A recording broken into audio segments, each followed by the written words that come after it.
ನಮಸ್ಕಾರ. ನಲ್ಮೆಯ ಕನ್ನಡ ನಾಡಿನ ಪ್ರೀತಿಯ ಬಂಧುಗಳಲ್ಲಿ ಮುಖಾಮುಖಿಯಾಗ್ತಕ್ಕಂತಹ ಈ ಸಂದರ್ಭದ ವಿಶೇಷ ಏನೆಂದರೆ, ಬಂಧುಗಳೇ, ತಮಗೆಲ್ಲರಿಗೂ ಕೂಡ ಗೊತ್ತಿದೆ, ಲೋಕಸಭೆ ಚುನಾವಣೆ ನಮ್ಮೆದುರಿಗೆ ಬಂದು ನಿಂತಿದೆ. ಈ ಚುನಾವಣೆ ಭಾರತ ದೇಶದ ಭವಿಷ್ಯದ ದೃಷ್ಟಿಯಿಂದ, ಈ ದೇಶದ ಜನಸಮುದಾಯಗಳ ಹಿತದೃಷ್ಟಿಯಿಂದ ಅತ್ಯಂತ ಮಹತ್ವಪೂರ್ಣವಾಗಿರ್ತಕ್ಕಂತಹ ಚುನಾವಣೆ. ಈ ಚುನಾವಣೆಯಲ್ಲಿ ಸರ್ವಾಧಿಕಾರಿ ಪ್ರವೃತ್ತಿಯನ್ನು ಸೋಲಿಸಬೇಕಾಗಿದೆ. ಈ ಚುನಾವಣೆಯಲ್ಲಿ ಪ್ರಜಾತಂತ್ರ ವಿರುದ್ಧವಾಗಿರ್ತಕ್ಕಂತಹ ನಡೆಯನ್ನು ಖಂಡಿಸಿ ಸಂವಿಧಾನದ ಆಶಯಗಳಿಗೆ ವಿರುದ್ಧವಾಗಿರ್ತಕ್ಕಂತಹ ರಾಜಕೀಯ ಆಡಳಿತವನ್ನು ಸಂಪೂರ್ಣವಾಗಿ ಧಿಕ್ಕರಿಸಬೇಕಾಗಿರ್ತಕ್ಕಂಥ ಒಂದು ಸಂದರ್ಭ ನಮ್ಮ ಮುಂದೆ ಇವತ್ತು ಎದುರಾಗಿದೆ. ಕಾರಣ, ಕಳೆದ 10 ವರ್ಷಗಳಲ್ಲಿ ಕೇಂದ್ರದಲ್ಲಿ 2 ಅವಧಿಯಲ್ಲಿ ಆಡಳಿತ ಮಾಡಿದಂತಹ ನರೇಂದ್ರ ಮೋದಿ ನೇತೃತ್ವದ BJP ಸರ್ಕಾರ ಸಂಪೂರ್ಣವಾಗಿ ಹಸಿ ಸುಳ್ಳುಗಳನ್ನು ಹೇಳಿ ಜನರನ್ನು ವಂಚಿಸಿ ಮತವನ್ನು ಪಡೆದು ಪುನಃ 3ನೇ ಬಾರಿಗೆ ಜನರನ್ನು ಇವತ್ತು ಮರಳು ಮಾಡ್ತಕ್ಕಂತಹ, ಜನರನ್ನು ಭ್ರಮಾಲೋಕಕ್ಕೆ ತೆಗೆದುಕೊಂಡು ಹೋಗ್ತಕ್ಕಂತಹ ಒಂದು ಅಪಾಯಕಾರಿ ರಾಜಕೀಯ ಸನ್ನಿವೇಶವನ್ನು ಸೃಷ್ಟಿ ಮಾಡಲಾಗ್ತಾ ಇದೆ. ಇವತ್ತು ನಾವು ಒಂದು ಪ್ರಜಾತಂತ್ರ ವ್ಯವಸ್ಥೆಯಲ್ಲಿ ಅಧಿಕಾರದ ಚುಕ್ಕಾಣಿ ಹಿಡಿದಂತಹ ಪ್ರಭುತ್ವದಿಂದ ನಿರೀಕ್ಷೆ ಮಾಡ್ತಕ್ಕಂಥದ್ದು ಅನ್ನ, ಬಟ್ಟೆ, ಉದ್ಯೋಗ, ಶಿಕ್ಷಣ, ಆರೋಗ್ಯ, ಸೂರು, ಇದನ್ನು ನಿರೀಕ್ಷೆ ಮಾಡ್ತೀವಿ. ಆದರೆ ಇಂತಹ ದಿನ ಜನರ ಬದುಕಿಗೆ ಪೂರಕವಾಗಿರ್ತಕ್ಕಂತಹ, ಜನರ ಬದುಕನ್ನು ಗಟ್ಟಿಗೊಳಿಸ್ತಕ್ಕಂಥ ಸವಲತ್ತನ್ನು ಕೊಡಬೇಕಾಗಿರ್ತಕ್ಕಂಥ ದಿಕ್ಕಿನಲ್ಲಿ ಆಲೋಚನೆ ಮಾಡಬೇಕಾಗಿರ್ತಕ್ಕಂಥ ಒಂದು ಪ್ರಜಾತಂತ್ರದ ನೆಲೆಯಲ್ಲಿ ಗೆದ್ದಿರ್ತಕ್ಕಂಥ ಸರ್ಕಾರ ಇವತ್ತು ಜನರ ನಡುವೆ ದ್ವೇಷವನ್ನು ಹುಟ್ಟಿಸಿ ಧರ್ಮದ ಅಂಶಗಳನ್ನು ಮುಂದೆ ಮಾಡಿ ಇವತ್ತು ಒಂದು ಧರ್ಮದ ನಡುವೆ ವೈಷಮ್ಯವನ್ನು ಬಿತ್ತಕ್ಕಂಥ ಕೆಲಸಕ್ಕೆ ಅಧಿಕಾರದ ಗದ್ದಿಗೆ ಇರತಕ್ಕಂಥ ಪ್ರಧಾನಿಯವರೇ ಇವತ್ತು ಮುಂದಾಗ್ತಾ ಇದ್ದಾರೆ. ಅಂದರೆ ಬಹುಶಃ ಮುಂದಿನ ದಿನಗಳಲ್ಲಿ ಭಾರತ ದೇಶದ ಭವಿಷ್ಯ ಅತ್ಯಂತ ಕರಾಳಮಯವಾಗಿದೆ. ಕಳೆದ 1 ದಿನಗಳ ಹಿಂದೆ ಸನ್ಮಾನ್ಯ ಪ್ರಧಾನಮಂತ್ರಿಗಳು ಮಾಡಿದಂಥ ಒಂದು ಭಾಷಣ ಖಂಡಿತವಾಗ್ಲೂ ಕೂಡ ಎಲ್ಲರಿಗೂ ಕೂಡ ಇವತ್ತು ದಿಗ್ಭ್ರಾಂತಕ್ಕೊಳಪಡಿಸಿದೆ. ಅವರು ನೇರವಾಗಿ ಇವತ್ತು ಮಾತಾಡ್ತಿದ್ದಾರೆ. ಕಳೆದ 2 ಅವಧಿಯ ತನ್ನ ಆಡಳಿತದಲ್ಲಿ ತಾವು ಜನರಿಗೇನೂ ಮಾಡಿಲ್ಲ, ತಮ್ಮ ಆಡಳಿತ ಸಂಪೂರ್ಣವಾಗಿ ವಿಫಲತೆಯನ್ನು ಕಂಡುಕೊಂಡಿದ್ದೀವಿ, ಇದು ಜನ ಇವತ್ತು ನಮ್ಮನ್ನು ಧಿಕ್ಕರಿಸ್ತಾ ಇದ್ದಾರೆ ಅಂತಕ್ಕಂತಹ ಸತ್ಯಾಂಶವನ್ನು ಅರ್ಥಕೊಂಡಿರ್ತಕ್ಕಂಥ ಪ್ರಧಾನಿಯವರು ಇವತ್ತು ಪುನಃ ತಮ್ಮ ಆಡಳಿತದ ವೈಫಲ್ಯಗಳನ್ನು ಮುಚ್ಚಿಕೊಳ್ಳಲಿಕ್ಕೆ ಅವರು ಹಿಡಿದಿರ್ತಕ್ಕಂಥ ಒಂದು ಮಾರ್ಗ ಅಂದರೆ ಜಾತಿ ಧರ್ಮಗಳ ಮಧ್ಯೆ ಮತ್ತೊಮ್ಮೆ ಕಂದಕವನ್ನು ಸೃಷ್ಟಿ ಮಾಡಿ ಓಟಿನ ಬೇಟೆಯಾಡಿ 3ನೇ ಬಾರಿಗೆ ಅಧಿಕಾರ ಹಿಡಿಬೇಕು ಅಂಥೇಳಿ ಅವರು ಬಹಳ ಸ್ಪಷ್ಟವಾಗಿ ಹೇಳ್ತಿದ್ದಾರೆ. ಇವತ್ತು ಕಾಂಗ್ರೆಸ್ನವರು ಅಧಿಕಾರಕ್ಕೆ ಬಂದುಬಿಟ್ರೆ ತಮ್ಮ ತಾಳಿಯನ್ನು ಕಿತ್ಕೊಳ್ತಾರೆ, ತಮ್ಮ ಆಸ್ತಿಯನ್ನು ಕಿತ್ಕೊಂಡು ಅಲ್ಪಸಂಖ್ಯಾತರು, ದಲಿತರು, ಮುಸಲ್ಮಾನರಿಗೆ ಇವತ್ತು ಹಂಚಿಕೆ ಮಾಡ್ತಾರೆ. ನೇರವಾಗಿ ಒಬ್ಬ ಪ್ರಧಾನಿ ಈ ರೀತಿ ಭಾವನೆಗಳನ್ನು ಕೆಳಿಸ್ತಕ್ಕಂತಹ ಭಾಷಣ ಮಾಡ್ತಾರೆ. ಅಂದರೆ ಈ ನಮ್ಮ ನರೇಂದ್ರ ಮೋದಿಯವರು ಭಾರತ ದೇಶದ 140 ಕೋಟಿ ಜನರ ಪ್ರಧಾನಿಯೋ ಅಥವಾ ಯಾವುದೋ ಒಂದು ಧರ್ಮ, ಒಂದು ಜಾತಿ ಜನಾಂಗದ ಪ್ರಧಾನಿಯೋ ಅಂತೇಳಿ ನಮಗೆ ಇವತ್ತು ಸಂಶಯ ಮೂಡಿಸ್ತಾ ಇದೆ. ಯಾವತ್ತೂ ಕೂಡ ಭಾರತ ದೇಶ ಧರ್ಮಕ್ಕೆ, ಜಾತಿಗೆ ಪ್ರಾಧಾನ್ಯತೆ ಕೊಟ್ಟಿಲ್ಲ. ಭಾರತ ದೇಶದ ಸಂವಿಧಾನ ಧರ್ಮ ನಿರಪೇಕ್ಷಿತವಾಗಿರ್ತಕ್ಕಂಥ ಸಂವಿಧಾನ. ಯಾವುದೇ ಜಾತಿ ಧರ್ಮಕ್ಕೆ ಪ್ರಾಧಾನ್ಯತೆ ಇಲ್ಲದೆ ಇರತಕ್ಕಂಥ, ಸರ್ವರನ್ನು ಸಮನಾಗಿ ಕಾಣ್ತಕ್ಕಂಥ ಒಂದು ಧ್ಯೇಯ ಇರತಕ್ಕಂಥ ಸಂವಿಧಾನ ನಮ್ಮದು.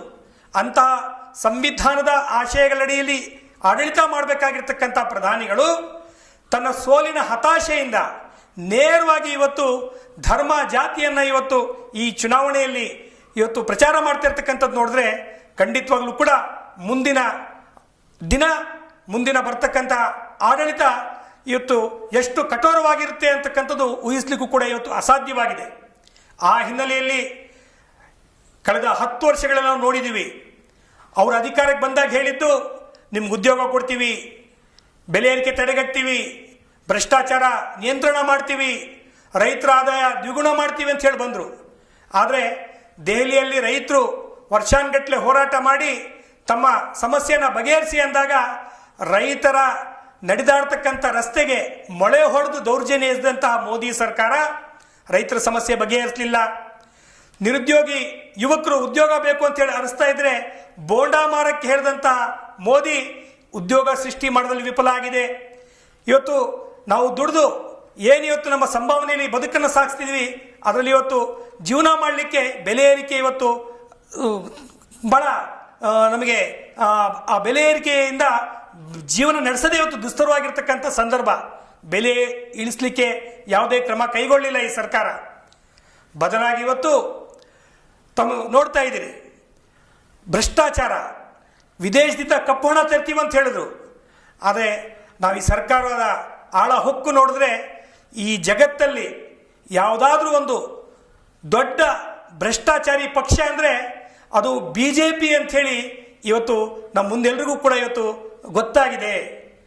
ಚುನಾವಣಾ ಬಾಂಡ್ ಮೂಲಕ ದೇಣಿಗೆ ಸಂಗ್ರಹ ಮಾಡಲಿಕ್ಕೆ ಒಂದು ಕಾನೂನಾತ್ಮಕವಾಗಿರ್ತಕ್ಕಂತಹ ಬೆಂಬಲವನ್ನು ಗಳಿಸ್ಕೊಂಡಂತಹ ಮೋದಿಯವರು ಇವತ್ತು ಎಲೆಕ್ಟ್ರೋಲ್ ಬಾಂಡ್ಗಳ ಮೂಲಕ ಕಾರ್ಪೊರೇಟ್ ವಲಯದಿಂದ ರಾಜಕೀಯ ಪಕ್ಷಗಳಿಗೆ ದೇಣಿಗೆ ಪಡೀಲಿಕ್ಕೆ ಅವಕಾಶವನ್ನು ಪಡ್ಕೊಂಡ್ರು. ಈ ಒಂದು ಅವಕಾಶವನ್ನು ದುರ್ಬಳಕೆ ಮಾಡಿಕೊಂಡು ತಮ್ಮ ಅಧಿಕಾರವನ್ನು ಕೂಡ ದುರ್ಬಳಕೆ ಮಾಡಿಕೊಂಡು ಇವತ್ತು ಕಾರ್ಪೊರೇಟ್ ಕಂಪ್ನಿಗಳಿಗೆ, ದೊಡ್ಡ ದೊಡ್ಡ ಉದ್ಯಮಿಪತಿಗಳಿಗೆ ಇವತ್ತು ಬೆದರಿಕೆಯನ್ನು ಒಡ್ಡಿ ಅವರಿಗೆ ಬೇಕಾಗಿರ್ತಕ್ಕಂಥ ಆಡಳಿತಾತ್ಮಕವಾಗಿರ್ತಕ್ಕಂಥ ಸಹಾಯ ಹಸ್ತವನ್ನು ಚಾಚೋ ಮುಖಾಂತರ ಇವತ್ತು ಕೋಟ್ಯಾಂತರ ರೂಪಾಯಿ ಹಣವನ್ನು ಇವತ್ತು ಪಡೆಯುವ ಮುಖಾಂತರ ಅತಿ ದೊಡ್ಡ ಭ್ರಷ್ಟಾಚಾರವನ್ನು ಇವತ್ತು ಮೋದಿಯವರು ಸರ್ಕಾರ ಎಸಗಿದೆ. ಸುಪ್ರೀಂ ಕೋರ್ಟ್ ಬಹಳ ಸ್ಪಷ್ಟವಾಗಿ ಹೇಳಿದೆ, ಎಲೆಕ್ಟ್ರೋಲ್ ಬಾಂಡ್ ಅಂತಕ್ಕಂಥದ್ದು ಅದು ಸಂವಿಧಾನಕ್ಕೆ ವಿರುದ್ಧವಾಗಿರ್ತಕ್ಕಂಥದ್ದು, ಅದು ಅಸಂವಿಧಾನಿಕ ಅಂಥೇಳಿ ಸ್ಪಷ್ಟವಾಗಿ ಹೇಳಿದೆ.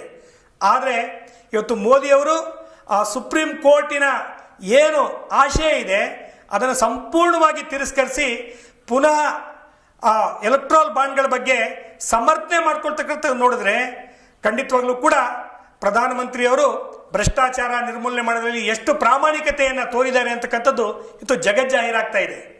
ಆ ಹಿನ್ನೆಲೆಯಲ್ಲಿ ಬಂಧುಗಳೇ, ಇವತ್ತು ಕೋಮುವಾದಿ ರಾಜಕಾರಣಕ್ಕೆ ಇಂಬು ಕೊಡ್ತಕ್ಕಂತಹ, ಧರ್ಮ ದ್ವೇಷವನ್ನು ಹರಡ್ತಕ್ಕಂತಹ, ಇವತ್ತು ಜನಸಾಮಾನ್ಯರ ಸಮಸ್ಯೆಗಳನ್ನು ಸ್ಪಂದನೆ ಮಾಡೋದ್ರಲ್ಲಿ ಸಂಪೂರ್ಣವಾಗಿ ವಿಫಲವಾಗಿರ್ತಕ್ಕಂತಹ, ಪ್ರಜಾತಂತ್ರಕ್ಕೆ ಪರ್ಯಾಯವಾಗಿ ರಾಜಪ್ರಭುತ್ವವನ್ನು ಮೆರಿಬೇಕು ಅಂತಕ್ಕಂತಹ, ಮತ್ತು ಏಕದೇಶ, ಏಕ ಚುನಾವಣೆ, ಏಕ ಸಂಸ್ಕೃತಿ ಅಂತಕ್ಕಂಥ ಏಕತ್ವವನ್ನು ಪ್ರತಿಪಾದಿಸಿ ಭಾರತ ದೇಶದ ವಿವಿಧತೆಯಲ್ಲಿ ಏಕತೆಯನ್ನು ಪ್ರತಿಪಾದಿಸ್ತಕ್ಕಂಥ ಬಹುತ್ವತೆಯನ್ನು ನಾಶ ಮಾಡ್ತಕ್ಕಂಥ ದಿಕ್ಕಿನಲ್ಲಿ ಈ ಮೋದಿಯವರ ನಡೆ ಏನಿದೆ ಇದು ಭಾರತ ದೇಶದ ಸಂವಿಧಾನಕ್ಕೆ ಮತ್ತು ಪ್ರಜಾತಂತ್ರ ವ್ಯವಸ್ಥೆಗೆ ಅತ್ಯಂತ ಮಾರಕವಾಗಿರ್ತಕ್ಕಂತಹ ನಡೆ ಅಂಥೇಳಿ ನಮಗೀಗಾಗಲೇ ಗೊತ್ತಾಗಿದೆ. ಆ ಹಿನ್ನೆಲೆಯಲ್ಲಿ ಈ BJP ಏನು ಕಳೆದ 10 ವರ್ಷಗಳ ದುರಾಡಳಿತದ ಜನ ಬೇಸತ್ತಿದ್ದಾರೆ, ನಿರುದ್ಯೋಗದಿಂದ, ಬೆಲೆ ಏರಿಕೆಯಿಂದ, ಇವತ್ತು ಭ್ರಷ್ಟಾಚಾರದಿಂದ ನಲುಗೋಗಿದ್ದಾರೆ.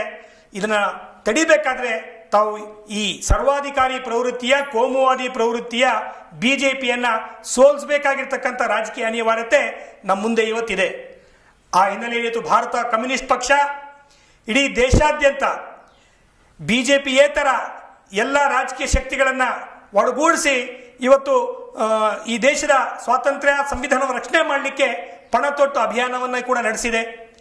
ಅದರ ಭಾಗವಾಗಿ ಇವತ್ತು ಕರ್ನಾಟಕ ರಾಜ್ಯದಲ್ಲೂ ಕೂಡ 28 ಕ್ಷೇತ್ರಗಳಲ್ಲೂ ಕೂಡ ಸದ್ಯಕ್ಕೆ BJPಗೆ ಸೋಲಿಸಲಿಕ್ಕೆ ಶಕ್ತಿ ಇರತಕ್ಕಂತಹ ಕಾಂಗ್ರೆಸ್ ಪಕ್ಷವನ್ನು ಸಂಪೂರ್ಣವಾಗಿ ಬೆಂಬಲಿಸಲಿಕ್ಕೆ ಇವತ್ತು CPI ತನ್ನ ರಾಜಕೀಯ ನಿರ್ಣಯವನ್ನು ಅಂಗೀಕಾರ ಮಾಡಿದೆ. ಆ ಕಾರಣಕ್ಕೆ ತಮ್ಮ ಮುಂದೆ ನಾವು ಮನವಿ ಮಾಡ್ತಾ ಇದ್ದೀವಿ, ಈ ಸರ್ವಾಧಿಕಾರಿ BJPಯನ್ನು ಸೋಲಿಸಲಿಕ್ಕೆ ರಾಜ್ಯದ 28 ಕ್ಷೇತ್ರಗಳಲ್ಲೂ ಕೂಡ ತಾವು ಕಾಂಗ್ರೆಸ್ ಪಕ್ಷವನ್ನು ಬೆಂಬಲಿಸಬೇಕು ಅಂಥೇಳಿ ವಿನಂತಿ ಮಾಡಿಕೊಳ್ತೇವೆ. ಅದೇ ರೀತಿ ಭಾರತ ಕಮ್ಯುನಿಸ್ಟ್ ಪಕ್ಷ ಇಡೀ ದೇಶದ ವಿವಿಧ ರಾಜ್ಯಗಳ 36 ಕ್ಷೇತ್ರಗಳಲ್ಲಿ CPI ತನ್ನ ಅಭ್ಯರ್ಥಿಗಳನ್ನು ಇವತ್ತು ಸ್ಪರ್ಧೆಗಿಳಿಸಿದೆ. ಹಾಗೆ ಎಡಪಕ್ಷಗಳು ಕೂಡ ಸುಮಾರು 150ಕ್ಕೂ ಹೆಚ್ಚು ಸ್ಥಾನಗಳಲ್ಲಿ ಇವತ್ತು ಸ್ಪರ್ಧೆ ಮಾಡ್ತಾ ಇದೆ. ಹಾಗೆ ಇವತ್ತು ಆಮ್ ಆದ್ಮಿ, ಕಾಂಗ್ರೆಸ್ ಪಕ್ಷ, ಇತರೆ ರಾಜ್ಯದ ಬೇರೆ ಬೇರೆ ಪ್ರಾದೇಶಿಕ ಪಕ್ಷಗಳು ಒಡಗೂಡಿ ಇವತ್ತು ಇಂಡಿಯಾ ಮೈತ್ರಿಕೂಟ ಅಂತಕ್ಕಂಥ ರಚನೆ ಮಾಡಿಕೊಳ್ಳೋ ಮುಖಾಂತರ ಇವತ್ತು ಸರ್ವಾಧಿಕಾರಿ BJPಗೆ ಸಡ್ಡು ಹೊಡೆದು ನಿಂತಿದೆ. ತಾವಿವತ್ತು ಭಾರತ ದೇಶವನ್ನು ಬಾಬಾ ಸಾಹೇಬ್ ಅಂಬೇಡ್ಕರ್ ಅವರ ಸಂವಿಧಾನದ ಆಶಯದಂತೆ ನಡಿಬೇಕು ಅಂದರೆ ತಾವೆಲ್ಲರೂ ಕೂಡ ಈ BJPಯನ್ನು ಇವತ್ತು ಸೋಲಿಸಬೇಕಾಗಿದೆ, ಭಾರತವನ್ನು ಉಳಿಸಬೇಕಾಗಿದೆ. ಆ ದಿಕ್ಕಿನಲ್ಲಿ ತಮ್ಮ ಮತವನ್ನು ಇವತ್ತು BJPಗೆ ವಿರುದ್ಧವಾಗಿರ್ತಕ್ಕಂಥ ಒಂದು ನಿರ್ಧಾರವನ್ನು ಪ್ರಕಟಣೆ ಮಾಡಿ ತಾವು BJPಯನ್ನು ಸೋಲಿಸಿ ದೇಶವನ್ನು ಉಳಿಸಿ ಅಂತೇಳಿ ವಿನಂತಿ ಮಾಡ್ತೀನಿ.